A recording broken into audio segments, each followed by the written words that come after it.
రేవంత్ రెడ్డి ప్రభుత్వం చేత కూడగొట్టడానికి సిద్ధమైన మూసీ పరివాహక ప్రాంతాల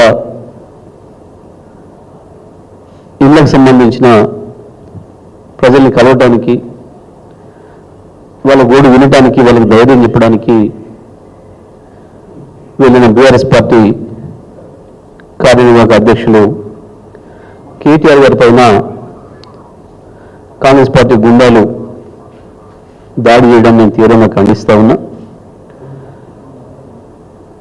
ఒక పథకం ప్రకారం ఈ దాడి జరిగింది. పూర్తిగా పోలీసుల కన్సర్న్లోనే ఈ దాడి జరిగింది. ఎందుకంటే కేటీఆర్ గారు గోల్నకాలో కార్యక్రమంలో పాల్గొని వారందరినీ పరామర్శించి, మూసీ పరివాహక ప్రాంతంలో ఉన్న వారందరినీ పరామర్శించి రిటర్న్ వస్తున్నారు.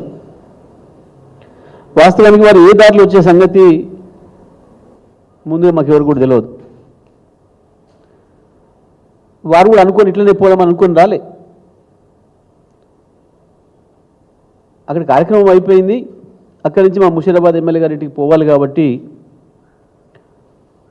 శివం రోడ్లో వచ్చి దుర్గాబాయి దేశ్ముఖ్ హాస్పిటల్ ముందు టర్న్ తీసుకొని అక్కడి నుంచి అశోక్ నగర్కి వెళ్ళాలి, ఆర్టీసీ క్రాస్ రోడ్స్ నుండి. మరి ఆ సమయంలో అక్కడ గోల్నకలో బయలుదేరి ఇక్కడికి వచ్చే సమయానికి దాదాపు 50-60 మంది కాంగ్రెస్ గుండాలు కర్రలు రాడ్లు పట్టుకొని, మానాయుధాలు పట్టుకొని సిద్ధంగా ఉండటం, సిగ్నల్ ఆపేయటం. సిగ్నలింగ్ వ్యవస్థ అనేది పోలీసుల చేతిలో ఉంటుంది, ట్రాఫిక్ పోలీస్ చేతిలో ఉంటుంది. సిగ్నల్ కూడా ఆపి, అంటే వీళ్ళు గుండాలు మా కార్ల దగ్గరికి చేరుకోవడానికి కొంత సమయం పడుతుంది కాబట్టి సిగ్నల్ ఆపి ట్రాఫిక్ జామ్ చేసి ఒక పథకం ప్రకారం కేటీఆర్ గారి కాన్వాయ్ పైన దాడి చేసిండ్రు. దాడి చేయడమే కాదు, ఎంత ఇంటెన్షనల్గా చేసిండ్రు అనేదానికి హైదరాబాద్ సిపి గారు, డీజీపీ గారు వీడియోలు ఉన్నాయి, చూసుకోండి. కేటీఆర్ గారి కారు పైకి ఎక్కి ఒక రౌడీ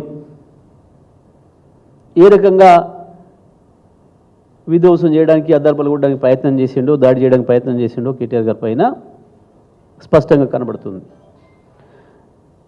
అంతేకాదు కేటీఆర్ గారికి రక్షణగా ఉన్న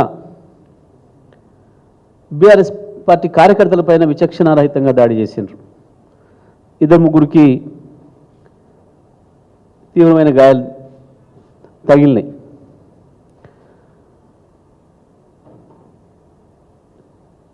హుసేన్ కావచ్చు, పవన్ కుమార్ అనే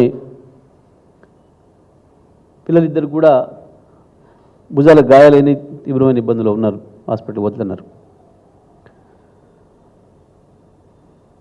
ఇది ఒకటే కాదు, గత 3 నెలలుగా వరుసగా ఎక్కడ చూసినా టీఆర్ఎస్ పార్టీ ప్రధాన నాయకుల పైన కాంగ్రెస్ పార్టీ దాడులకు పూనుకుంటుంది. ప్రత్యేకించి ప్రజలకు ఆపద ఉన్న